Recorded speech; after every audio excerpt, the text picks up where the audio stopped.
I found the invitation on my desk on a Tuesday morning, tucked beneath a stack of quarterly reports I had been meaning to file since the previous month. It was printed on cream cardstock, embossed with the company logo, and written in that particular font that management used whenever they wanted something to feel more important than it actually was. The annual Winter Gala. Dress code semi-formal. Plus one's welcome. I turned it over in my hands, read it twice, and then set it face down on the desk like it had personally offended me. The problem was not the party itself. I had been to 3 of these galas in the 3 years I had worked at Harrington and Associates, and they were fine. As corporate events went. Open bar, decent catering, the kind of ambient jazz that made you feel sophisticated even when you were standing awkwardly near the appetizer table because you did not know what to do with your hands. The problem was not the dress code, or the +1 policy, or even the fact that it fell on a Friday when I would much rather be at home with a book and a very large mug of tea. The problem had a name: Edward Travis, Senior Project Manager, East Wing. 32 years old. 6 feet of quiet intensity wrapped in well-fitted suits and an unhurried manner of speaking that made every word sound considered, deliberate, like he had already thought 10 sentences ahead and chosen the best one. Dark hair that curled slightly at his temples when the weather was humid. Eyes the color of good whiskey, warm and deep, the kind that made you feel seen in a way that was simultaneously wonderful and completely terrifying. We had been seeing each other for 4 months, no one at work knew. That had been my idea. I want to be clear about that. Edward had been willing to tell people from the beginning. He was, in many ways, the braver of the 2 of us, which was ironic given that I was the one who had kissed him first in the elevator after the Henderson Project wrap-up dinner, when we were both slightly wine-loose and he had been looking at me in that way he had, that quiet, patient, waiting way, and I had simply run out of reasons not to. He had kissed me back immediately and thoroughly, and when the elevator doors opened on my floor he had pulled back just enough to ask, very seriously, what this meant for us. I had said I needed time to think. He had nodded and let me have that time, which was either the most understanding thing anyone had ever done for me or a deeply sophisticated form of patience that I was not emotionally equipped to handle. What I had decided, after several days of thinking and one very long phone call with my best friend Kara, who told me I was being a coward and also that Edward Travis sounded like the kind of man who appeared once a decade and I should not waste him, was that I wanted to keep it private for a while. Not secret, exactly. Private. I had a complicated history with letting people at work know about my personal life. A previous relationship had ended badly and publicly, and the office had buzzed with it for months, and I had spent those months feeling like a specimen under glass, every interaction filtered through other people's knowledge of my heartbreak. I did not want that again. Not with something this new. Not with something that already felt, dangerously, like it might be important. Edward had listened to all of this. He had asked a few clarifying questions, the way he always did, and then he had said, "Okay, I understand, and I believe you. And I will follow your lead on this. Just tell me what you need me to do," and that was how we had ended up here. For months of lunches in different restaurants, evenings at my apartment or his, weekends that felt like a different world entirely, and 5 weekdays a week of nodding politely in hallways and sending professional emails and carefully not looking at each other for too long in meetings. It was exhausting, honestly, but it was working, I told myself. It was fine, and then the invitation arrived, and I knew immediately that the gala was going to be a problem, because Edward would be there, and we would both be there, and I would have to spend an entire evening pretending I did not know the man I had been falling in love with for 4 months. I told myself I could handle it. I was wrong. The thing about keeping a relationship private at work is that you develop a very particular skill set. You learn to modulate your expression when someone mentions his name. You learn to speak about him in the neutral, collegial tone you use for anyone else, as if the word Edward does not land differently in your mouth than it does for everyone else in the room. You learn to walk into a meeting after him without your pulse doing that stupid, traitorous acceleration thing, or at least you learn to disguise it well enough that no one notices. I had become, over 4 months, a fairly accomplished actor, but there is a difference between a Tuesday morning meeting and a winter gala. At a Tuesday morning meeting, there is a clear structure. There is an agenda, there are seats, there are specific things you are supposed to be doing and looking at, and the social interactions are bounded and purposeful. At a winter gala, you are simply floating. You are expected to mingle, to drink, to laugh, to have the kind of easy, wandering conversations that parties are built for, and there is no agenda item to focus on when you need to look away, no project milestone to redirect a conversation toward when it drifts somewhere inconvenient. I thought about all of this on the morning of the gala while I stood in front of my closet for 20 minutes choosing a suit. I called Edward while I was doing it. Which was perhaps not the most strategically sound decision, but I had developed a habit of calling him in the mornings when I had something on my mind, and the habit had proved very difficult to break. He picked up on the second ring. He always picked up on the second ring, never the first, never the third. I had once asked him about this and he had said, with complete sincerity, that answering on the first ring felt eager and answering on the third felt indifferent, and he was neither of those things. I had laughed for about a full minute and he had watched me with that small, private smile he had, the one I was pretty sure was specifically calibrated to make my heart do something embarrassing. "Navy or charcoal?" I said by way of greeting. "Good morning to you too," he said. "Charcoal." I was leaning navy. "Then why did you call me?" To be talked out of it. There was a brief silence, and I could hear the particular quality of his breathing that meant he was smiling. "Charcoal," he said again. "You always look better in charcoal. The navy washes you out a little under fluorescent light, the gala venue has mood lighting, charcoal still." I pulled the charcoal suit out of the closet and held it up. "Are you nervous about tonight?" I asked, and I tried to make it sound casual, but I knew from the half-second pause before he answered that he heard the real question underneath it. "No," he said carefully. "Are you? I just want it to go smoothly, Max." His voice was gentle, the way it got when he was being patient with me about something I was making unnecessarily complicated. "It will be fine.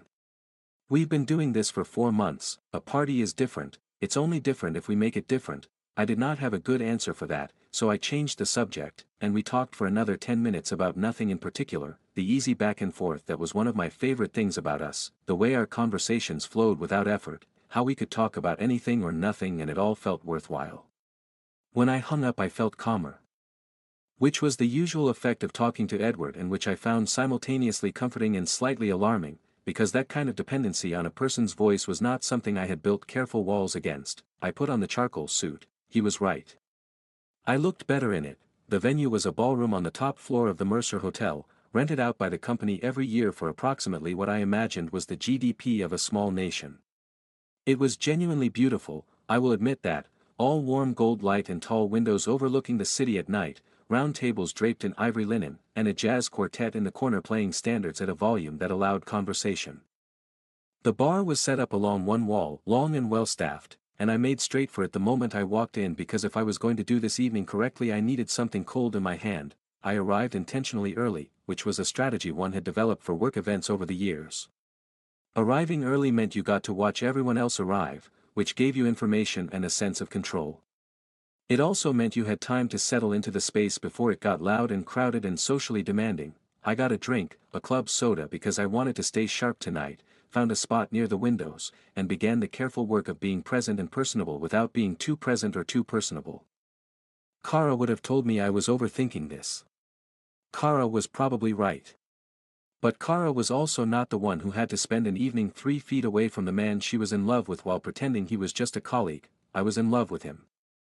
I had not said that yet, not even to myself in the clearest terms, but standing there with my club soda looking out at the city lights, I let myself think it plainly.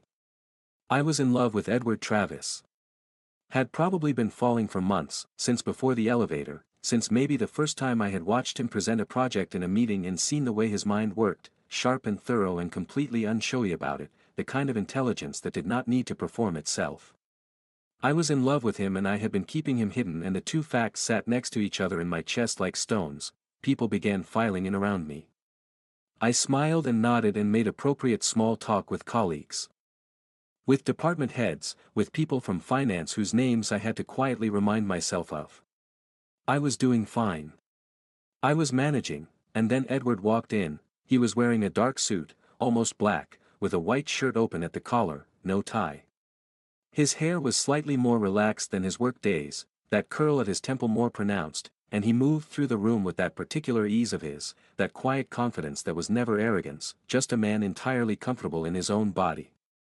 He glanced around the room in the measured way he had of taking in spaces, and when his gaze found mine I felt it in my sternum. I looked away, I looked deliberately, carefully, professionally away toward the jazz quartet, and I took a slow sip of my club soda and I told myself this was fine, this was the plan, we were colleagues, professional and cordial, that was all. I did not look back at him for a full 10 minutes. When I finally allowed myself a glance, he was talking to Marcus Webb from legal, laughing at something Marcus had said, and he looked completely at ease, and I hated, a little, how easy he made everything look. The evening progressed. People circulated. The food appeared and disappeared. Someone from HR made a short speech about the year's achievements and everyone clapped at the right moments. I drifted between conversations, talked about projects and holiday plans and the new coffee machine on the 4th floor. And I thought, doing extremely well, and then Janet from marketing asked me, brightly, whether I had a someone special these days, because she had noticed at last year's gala that I had seemed a bit lonely, and was I seeing anyone? I said no, casually, easily, the practiced answer I had given to this question a dozen times in the past 4 months. Oh, that's too bad, Janet said warmly. You should let me set you up. I know a few people who would be just your type. That's very kind, I said. I'll think on it, she said, touching my arm, and moved off toward the dessert table. I stood there for a moment with my drink, and I felt the specific, sour discomfort of a lie that had become habit. I was not lonely. I had not been lonely in 4 months. And the idea of Janet setting me up with someone while Edward was 20 feet away talking to Marcus Webb felt absurd and wrong in a way that settled in my stomach like something I needed to examine later. I did not examine it then, because that was when things started to change. I noticed something was different when I was at the bar getting a refill of my club soda. Edward had moved across the room at some point, and he was now talking to a small cluster of people from the senior leadership team, Patricia Holt, who was essentially second in command at the company, and 2 other department heads whose names I always mixed up. This was not unusual. Edward was friendly with leadership, good at the kind of social maintenance that career progression required, easy in those conversations without being a flatterer. What was unusual was what happened next. He turned and looked directly at me. Not a glance. A deliberate look, the kind that said I am looking at you specifically and I mean to. And then he said something to Patricia, and Patricia's gaze followed his toward me, and Edward began walking over. My pulse did the thing. I tightened my grip on my glass. Max, he said, and the way he said my name, warm and direct, not the office name, not Rich or Hey or a perfunctory greeting, but Max, steady and sure, was already telling me something. Edward, I said, pleasantly professional, the tone I had practiced. Good evening. He looked at me for a fraction of a second longer than a colleague would.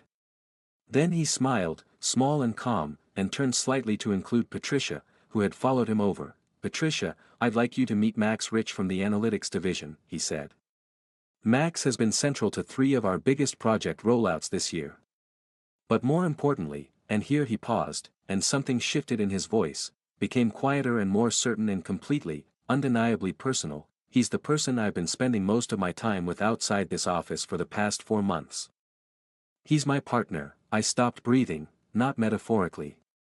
I actually, physically, stopped breathing for a moment, the way you do when something unexpected happens so completely that your body forgets its automatic functions. Patricia's eyebrows went up slightly, and then she smiled, a genuine smile, and said, well, it's a pleasure to meet you properly. Edward speaks very highly of you at work, though apparently he's been keeping the rest of the story close to his chest. He has excellent judgment, Edward said, and the lightness in his voice was real, not performative. He was not doing this to provoke me. He was doing this because he meant it. I found my breath. I said something to Patricia. I don't remember exactly what, something appropriately warm and functional, and she said something kind and then someone called her name from across the room and she excused herself and Edward and I were briefly, relatively alone. What are you doing? I said, low and controlled, meeting people, he said calmly. Would you like another drink? You seem to have finished yours, Edward, Max. He looked at me, and his eyes were steady and serious and also, underneath that, gentle. 4 months is a long time. And I sat here tonight and watched you tell Janet from marketing that you weren't seeing anyone, and I watched you look away from me when I came in, and I made a decision. You can't just make a decision like that without, I'm not hiding you anymore, he said simply. Not angry. Not dramatic. Just clear. I tried to do it your way because you needed it, and I understood that, and I would have waited longer. But I watched your face tonight and you were unhappy, Max. You were unhappy pretending. And I don't think it's what you actually want. I opened my mouth, he tilted his head slightly. Tell me I'm wrong. I closed my mouth, he nodded, once, and then his expression softened in that particular way that I had come to understand was reserved for me. I'm going to spend the rest of this party introducing you as my partner to every person in this room. He said, because that is what you are to me, and because you deserve to be that out loud, not just in private. You can be annoyed with me for it if you want. We can talk about it later. But I'm not pretending tonight, and then, because this was Edward, because he was constitutionally incapable of issuing a declaration without immediately following it with an act of care, he said, Are you hungry? I noticed you didn't get any of the appetizers. They had those little stuffed mushrooms you like. I stared at him. I saved you too, he said, and produced a small plate from somewhere with the air of a man who had planned this part of the evening in advance, which knowing Edward, he probably had. I took the plate. I ate one of the stuffed mushrooms. It was excellent. Okay, I said, after a moment. He looked at me carefully.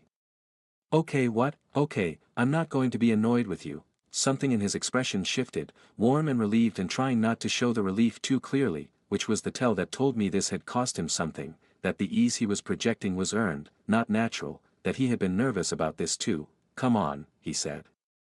I want to introduce you to some people. What followed was the most extraordinary hour of my professional life, and I mean that in ways I have never entirely found the right words for. Edward moved through that ballroom like he had a list. A mental, methodical, Edward Travis list. He found his colleagues, his department contacts, the people he had worked with over years, and he introduced me to every single one of them, and he did not use the word colleague. He did not say this is Max from Analytics or you might know Max from the Henderson Project. He said, every single time, with the same calm certainty, this is Max, my partner, or sometimes, this is Max, the person I'm with, or once, to the CFO's wife who was making small talk about relationships, this is Max, and he is, honestly, the most important person in my life right now, he said it plainly. Like it was a fact. Like he was telling you the sky was a particular color tonight. Not performing, not making a statement, just communicating something true, and I stood next to him, and I let him, and I watched the faces of the people he introduced me to, the small adjustments and recalibrations, the smiles that were sometimes surprised and then warmly genuine, the handshakes and the oh, of course and nice to properly meet you that came after, and something in me was slowly, incrementally undoing itself.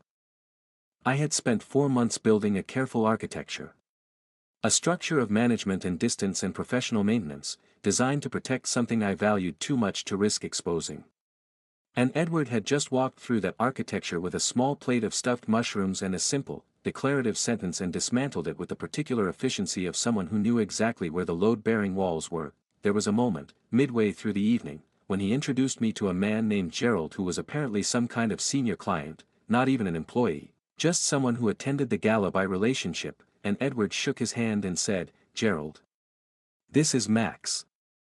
My partner, and Gerald shook my hand warmly and said, Lucky man, Edward's been talking about you without the context for months, we've all been wondering, and I turned to look at Edward and he had the grace to look very slightly caught. You've been talking about me? I said, when Gerald moved on, I've been talking about plans and activities without attribution, he said, perfectly composed. Which is, technically, not the same thing. You told Gerald about the hiking weekend. I mentioned a hiking weekend. Unnamed participant, and the cooking class. I mentioned I had taken a cooking class recently with someone I enjoyed spending time with. I looked at him. He looked back at me. And I could see the laughter he was holding back very carefully. Edward Travis, I said. Max Rich, he said, and I laughed. I laughed properly, genuinely, the kind of laugh that does not care who is watching, and Edward's expression broke into that full, unguarded smile I only ever saw when we were alone, or apparently now when I laughed at him in ballrooms, and several people nearby glanced over and probably read the entire situation in about 3 seconds because some things are simply unmistakable. After that, I stopped trying to keep the correct expression. It was too much work, and the work had been hiding something that turned out not to need hiding as much as I had thought. There is a particular quality to the moment when you stop performing. I noticed it somewhere around 9:30, standing with a small group near one of the tall windows while the jazz quartet shifted into something slow and melancholy and lovely. Edward was next to me, not touching, because we were still in a public professional space and he was, despite his evening of declarations, attentive to the line between personal and appropriate. But he was next to me in the specific way he had of being near me, present in a way that was distinct from how he was present with other people, a slight orientation of his body toward mine, an awareness. Someone in the group, I think it was David from operations, was telling a long story about a client visit that had gone sideways, and everyone was laughing at the appropriate points, and I was laughing along, and underneath the easy surface of the moment I was thinking about 4 months of private dinners and Sunday mornings and conversations that went long past when they should have ended because neither of us wanted to stop. I was thinking about the way Edward read, wholly absorbed, with his legs over the arm of the couch and a cup of tea going cold beside him because he kept forgetting to drink it.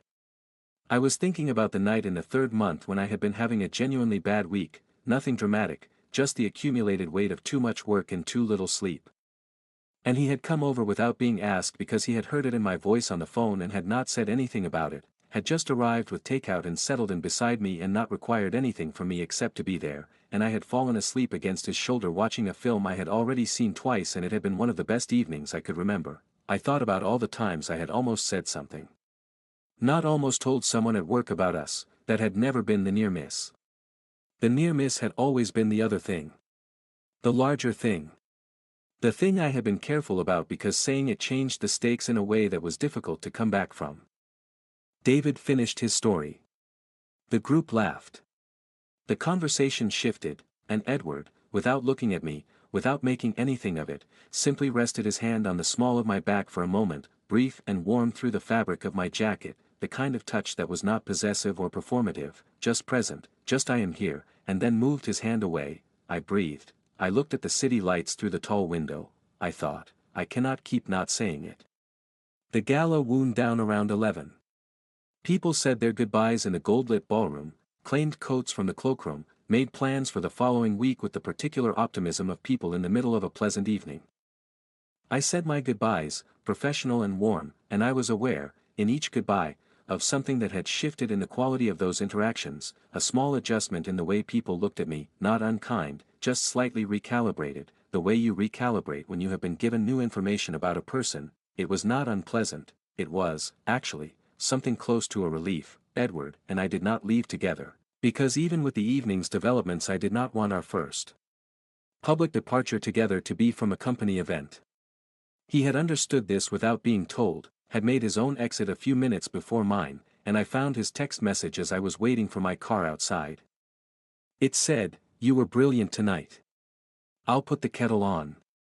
And then it said, "The charcoal was absolutely the right choice." I stood on the pavement outside the Mercer Hotel and I read that message twice and I felt something in my chest that was too large for the moment, too large for a text message about a suit jacket, too large to be explained away. My car arrived. I redirected it to Edward's address. He opened the door before I knocked, because he had heard the car, which was the kind of attentive awareness he had that still occasionally caught me off guard. He was in a slightly more relaxed version of his evening, jacket off, sleeves rolled up, holding a mug and looking at me with that calm, patient expression. "I thought you might come here," he said. "Did you plan that?" I asked, stepping inside. "I hoped," he said honestly, and stepped back to let me in. His apartment was the way I knew it, warm and unhurried, books in several stages of being read, a lamp throwing good light across the living room, the particular quietness of a space that belonged entirely to its occupant. I sat on the couch and he sat beside me, handed me the mug he had been holding, which was already exactly the tea I would have asked for, and we sat for a moment without talking. "Are you angry?" he asked, after a while. "No," I said. And then, because it was true, I was, for a moment, in the middle of it. Not really angry. More like. I searched for the word. Exposed. And then after that I realized I was mostly relieved. He was quiet, listening, and the quality of his attention was the same as it always was, full and honest and without agenda. "You were right," I said. "About what you said at the bar." I was unhappy pretending. I had been unhappy for a while, actually. I just kept telling myself it was manageable and worth it. Was it worth it? I considered the question properly, the way he had taught me to do, not reflexively but carefully. At the beginning, maybe. For the reasons I gave you. But that stopped being true a while ago and I kept the structure anyway because I was. I paused. Scared, I think, of what? I looked at him. He looked back, and the warmth in his eyes was real and steady and had been real and steady for 4 months, without condition, without pressure, without asking more of me than I was giving. And I thought about the difference between the managed, guarded version of myself I had been performing at that party for the first hour and the way I had felt after he introduced me to Patricia, exposed and undone and, underneath the exposure, lighter, of this being real, I said. Of something being real enough to lose. He was quiet for a moment. Then he said, very gently, I have been waiting for you to say that. How long? Since about month 2, he said, with a small smile. I knew what was happening. I knew you knew what was happening. I was waiting for you to decide it was safe enough to say, and if I had kept not saying it, then I would have waited longer, he said simply. But I am glad you are saying it now. I set the mug down on the coffee table. I turned toward him.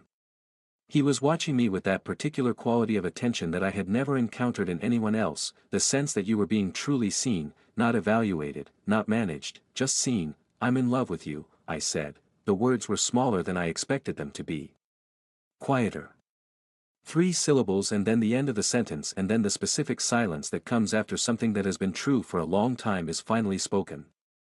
Edward's expression changed, not dramatically, he was not a dramatic person, but it changed in the way I had learned to read him, the slight softening around his eyes, the breath that released slowly, the way his shoulders settled. I know, he said. And then, I love you too. I have for a while. Why didn't you say it first? Because you needed to find it yourself, he said. If I had said it and you had not been ready, it would have frightened you off. I know how you work, Max, I laughed, a little helplessly. You're unreasonably good at knowing how I work. I pay attention, he said, and that was all he said, because with Edward that was always enough.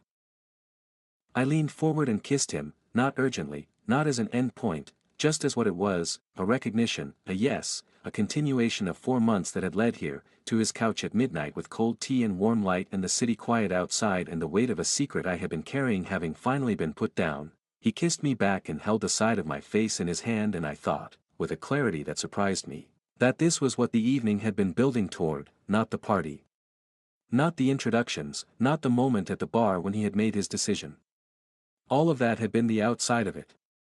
This was the inside. We stayed up late, talking the way we always talked. About everything and nothing, about the look on Gerald's face when I had laughed, about the jazz quartet's surprisingly good version of a particular standard we both liked, about what we were going to do differently now that differently was an option.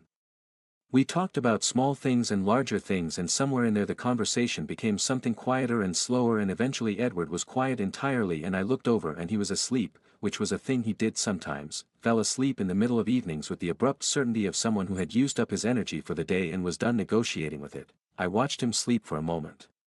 Then I found the blanket that lived folded on the other end of the couch and I settled in beside him. And I thought about the morning, and about Monday, and about the fact that on Monday morning I was going to walk into Harrington and Associates and I was not going to have to manage anything. I was going to nod at Edward across the hall the way I always did, and it was going to mean exactly what it meant, and there was not going to be anything underneath it that needed to be managed or hidden or carefully maintained. The thought was so simple it almost made me laugh again. I did not laugh. I let him sleep. Monday came the way Mondays do, abrupt and unremarkable, with the particular quality of ordinary life that does not care about the milestones that have occurred since the previous Friday. I showered. I made coffee. I put on a suit that was not charcoal, because I felt like making a point only I would know about, and then I thought about it and changed back to charcoal anyway, because Edward was right and I was done pretending otherwise. I took the train to the office. I got coffee from the cart on the corner. I rode the elevator to the 6th floor and walked to my desk and opened my laptop and began my morning the same way I always began it, and then Edward came in. He came in at 8:47, which was his usual time, with his jacket over his arm and his bag over his shoulder and a coffee from the same cart I used, and he walked past the analytics division on his way to his office in the East Wing. Which he did every day, which was simply the geography of the building. He glanced over, I looked up from my laptop, we looked at each other, and he smiled. Not a professional smile, not the collegial nod, not the carefully modulated expression of a person maintaining an arrangement.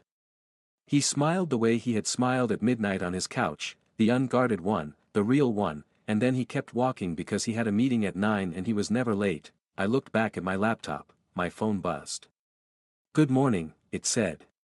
Charcoal was still the right choice. I smiled at my phone like an idiot in full view of the Open Plan Analytics division, and I did not care at all. Kara called me at lunch. "Tell me everything," she said, before I could say hello. "Marcus Webb told his partner who told someone in my yoga class who texted me at 7 this morning. Apparently Edward Travis introduced you as his everything to every single person at the gala on Friday." "His partner," I said, correcting her. "He introduced me as his partner. He introduced you as the most important person in his life to the CFO's wife, Max. That is categorically someone's everything." I sat with my lunch at a small table by the window and looked out at the gray Monday sky and felt, still, the particular lightness I had felt since midnight on Friday. "He did," I said, and I told him I loved him." Kara made a sound that I can only describe as victory. "I told you," she said, at length. "I told you he was the kind of person who appears once a decade." "You were right," I said. "Say that again, I want to save it." "You were right, Kara, I am framing that," she said. "I am having it printed. Max Rich admits I was right about love, framed on my wall." I ate my lunch. She kept talking. Outside the window the gray Monday sky was exactly the same as any other Monday sky, flat and ordinary and entirely unremarkable, and I was sitting in it with the uncomplicated knowledge that I was loved and that I had said so and that neither of those things was going away, in the weeks after the gala. I thought sometimes about why the privacy had felt so necessary, and whether I had been wrong about it. I had not been entirely wrong. The caution had come from a real place, a real wound, a previous experience of having something personal made public in a way that felt extractive, that made my life a story other people told about me rather than something I was living. That experience had been genuinely difficult, and the instinct to protect myself from a repeat of it was not irrational, but somewhere between the genuine instinct and the execution, I had made a mistake. I had confused protection with concealment. I had told myself I was protecting something precious by keeping it private, when actually what I was doing was keeping something precious at arm's length, not letting it fully exist in my life, because if it didn't fully exist, it couldn't be fully lost. That is the logic of fear, and it is very convincing when you are inside it, and it is very clearly a trap when you look back at it from the other side. Edward had seen through it from the beginning. Not judgmentally, not with pressure, but with the quiet certainty of someone who understood what was happening and chose to wait it out rather than argue with it. He had given me 4 months to come to my own conclusion, and the conclusion I had come to on a ballroom floor when he said, "This is Max, my partner," to a woman from senior leadership, was that the thing I had been protecting was not the relationship. It was the possibility of loss. And you cannot live in a relationship as if it is made of glass. You will either break it with your carefulness or drain all the oxygen out of it. I thought about this on a Sunday morning in his kitchen while he made eggs and I sat on the counter drinking coffee and reading a section of the newspaper out loud, which was a Sunday habit we had developed somewhere in month 2 without ever formally deciding to, and I thought, this is the difference between a relationship that is private and a relationship that is hidden. A private relationship is one between two people who have not yet made it public. A hidden relationship is one where one person is afraid to let it be real. What we had now was private in the right way. Not secret. Not guarded. Simply ours, until it wasn't, and then publicly, openly, ordinarily ours, in the way that ordinary is not the opposite of precious but is often how the most precious things actually look. "You're doing the thinking face," Edward said, not looking up from the eggs. "I'm always thinking." "You have specific thinking faces." "That one is the retrospective analysis one." "You cataloged my thinking faces." "I pay attention," he said, for what was probably the 15th time I had heard it, and for what was probably the 15th time I felt the particular warmth of it. "I was thinking about the party," I said. "Good thoughts or processing thoughts?" "Both." "Mostly good." He plated the eggs and handed me mine and leaned against the counter across from me with his own plate and looked at me with that full attention. "I'm glad you did it," I said. "The introductions." Even though I was not entirely glad in the moment. "I know," he said. "I also knew you would be glad after." "That's a lot of confidence." "I had evidence," he said. "You looked relieved the moment it started. You thought you were hiding it, but you weren't." I thought about the moment at the bar, the moment I had looked up at him and stopped breathing, and I thought about the way the evening had felt different after, lighter. Like I had put something down. You were right, I said. Again, I am often right, he said, completely without arrogance, just factually, and I threw a piece of napkin at him and he caught it and smiled, and the eggs were getting cold but neither of us moved to eat because the moment was good and unhurried, two people on a Sunday morning in a kitchen that smelled like coffee, easy together, sure of each other. I don't want to hide anything anymore, I said. It came out more plainly than I expected, without preamble, the way true things sometimes come. He looked at me for a moment. You don't have to, he said, I know. I just wanted to say it, then I heard it. He pushed off the counter and came to stand in front of me.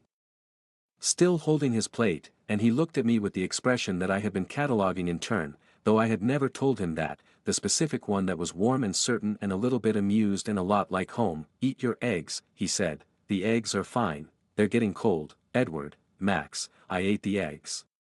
They were excellent. He ate his leaning against the counter and I ate mine sitting on it, and outside his window the Sunday morning was grey and quiet and ordinary and exactly right. In the months that followed the gala, some things changed and some things did not. What changed? I stopped doing the careful avoidance. I stopped the modulated tone, the deliberate not looking, the professional distance maintained past the point where it served any real purpose. On a Tuesday in February I walked past his office and he was on a call, and he looked up and saw me through the glass and gave a small wave, and I waved back, and it was an absurdly small thing but it felt like putting down a very heavy bag I had been carrying for longer than necessary. We told people ourselves, gradually, which was different from being announced at a party but also right, because the party had been his moment and this was ours. We told close colleagues, we told friends. I told my family in a phone call that was shorter and easier than I had expected because my mother had apparently already suspected, which she told me with the particular satisfaction of mothers who have been right about something. What did not change? The way we were together. The ease of it. The Sunday newspapers and the long conversations and the particular comfort of someone who knew how you thought and chose to stay anyway. The late evenings that turned into early mornings that turned into a standing arrangement of weekend mornings together that neither of us had formally proposed but both of us relied on. Edward did not change. He was, perhaps, slightly less careful about hiding the warmth in his expression when we were around other people. But that was not a change so much as a relaxation, the removal of a constraint. The warmth had always been there. Now it was simply allowed to be visible. I changed, I think, in ways that were less visible but more substantial. I stopped treating the relationship like something to be rationed. I stopped keeping parts of myself in reserve in case it did not work out. Not because I became incautious, I am constitutionally cautious, I will always be somewhat cautious, but because I understood, finally, the difference between reasonable care and preemptive grieving. I had been preemptively grieving something I had not yet lost. That is a kind of dishonesty, not toward him but toward myself. And I stopped doing it. It is more frightening to love someone fully. I want to be honest about that. There is a specific vulnerability in allowing something to be completely real, in not keeping an emotional exit available, in saying, plainly, I am in this and I intend to remain in this and I am not managing the possibility of its ending at the same time that I am participating in its living. That is frightening in a way that the careful distance is not. The distance feels safe. The distance is not safe, it is just a different kind of loss, slower and self-administered, but a loss nonetheless. Being afraid is not a reason to keep something at arm's length. It is simply information. It tells you that the thing matters, which you already knew. They sent the invitation in November again. Cream cardstock, embossed logo, that particular font. The annual winter gala. Dress code semi-formal. +1's welcome. I found it on my desk on a Tuesday morning and I picked it up and I stood there for a moment, not with dread this time, not with the weight of management and strategy, just with the ordinary recognition of what this year had been and what this invitation now meant. I sent Edward a text message. It said, the gala invitation arrived. He replied almost immediately. He said, yes. And then, navy or charcoal? I stared at my phone. I wrote back, are you seriously going to have this opinion about my suits for the rest of our lives? He wrote back, absolutely yes. The answer is still charcoal. I laughed at my phone in the middle of the analytics division, and the two people nearest to me looked up, and I did not explain. because some things are simply yours, private in the right way, and I had learned the difference. The venue was the same ballroom.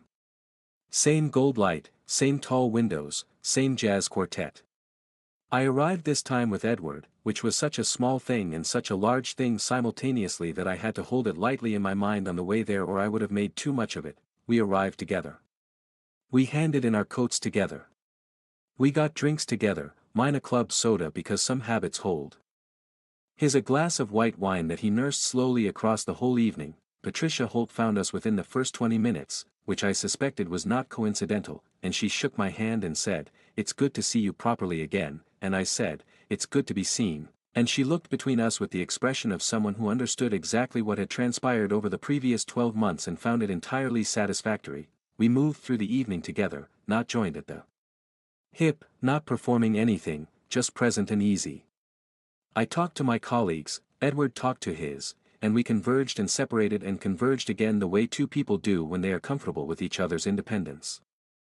He was across the room talking to Marcus Webb for a while and I watched him from the windows, laughing at something, relaxed in his body, and I thought about a year ago and about the elevator 3 months before that and about Sunday mornings and eggs and cold tea and the specific gift of being known by someone who chooses, every day, to keep knowing you. At some point in the evening Janet from marketing found me again. "Max," she said warmly, "how are you? I feel like I haven't seen you properly in months. How are things? Are you seeing anyone? Last year I offered to set you up and then I never followed through." I looked at her. Actually, I said. "I'm seeing Edward Travis. We've been together for about 16 months now." Her eyes went wide with delight. "Edward from project management? Oh, that is wonderful. How did I not know this?" "It was quiet for a while," I said. "But it's not quiet anymore." She pressed my arm with both hands and said something kind and warm and then went off toward the dessert table exactly the same way she had the year before, and I stood there in the gold light with my club soda and I felt nothing except uncomplicated, honest happiness. Edward appeared at my elbow. He had a small plate. "They had the stuffed mushrooms again," he said. I took one. "It was excellent." "The same as last year." "Excellent." Janet asked if I was seeing anyone. I said, "What did you tell her?" "I told her I was seeing you." He was quiet for a moment, then he said, "How did that feel?" And I thought about it, properly, the way he had always taught me to, and the answer was so simple it almost surprised me, though it should not have. "Like nothing," I said. "Just like the truth." He nodded, and I could see in his expression the particular satisfaction of someone who has waited a long time for something and has been entirely correct about its being worth waiting for. The jazz quartet began a new song, something slow and swaying, and around us the ballroom moved and murmured and sparkled with candlelight and good company. And I ate the stuffed mushroom and stood next to Edward and looked out at the city through the tall windows and thought, this is it. This is the thing I was afraid of losing. I have it, and I know I have it, and I am not keeping it at arm's length, I am in it. Fully. Without the careful distance, it is more frightening than the alternative. It is also so much better. If you asked me what I learned from that year, from the elevator and the private months and the party and the midnight conversation on his couch and everything that followed, I would tell you this: the thing you are protecting by keeping something hidden is almost never the thing you think it is. You tell yourself you are protecting the relationship, the feeling, the fragile new thing that has not had time to grow strong. You tell yourself that privacy is care. That distance is wisdom, that caution is love. Sometimes that is true. Sometimes you genuinely need time and space and the small quiet of just the two of you before the world gets access to it. That is real and it is valid, and there is nothing wrong with a relationship that is private, but there is a point past which privacy becomes something else. There is a point at which you are no longer protecting the thing but rather rationing it, keeping it partial so that you can manage the weight of it, so that it cannot become large enough to truly hurt you if it goes wrong. And at that point you are not protecting anything. You are just preventing the thing from being fully real. Edward understood this. He waited until the evening I could not have explained it to myself, and then he went around a ballroom and introduced me to every person in it and made me real, and I was annoyed for about 45 seconds and then I was the most relieved I had been in 4 months. I am in love with him. That is not a guarded or managed sentence. It is just true, the way that some things are simply true, without needing to be handled carefully or spoken in a particular tone. I am in love with him and he loves me, and we eat eggs on Sunday mornings and argue gently about suit colors and talk past midnight and wake up on ordinary weekdays and go to ordinary workplaces and live an ordinary life that is. In all the ways that matter, entirely extraordinary. He is still usually right, I still do not always admit it, he still smiles when he knows I know he was right and I am just taking my time getting there. That has not changed, I hope it never does. If you made it to the end, you're my kind of person. Leave a subscribe, comment down your favorite part of the story, and if you want to read stories early, get bonus content, or just support the channel, my Patreon link is in the description. It means the world.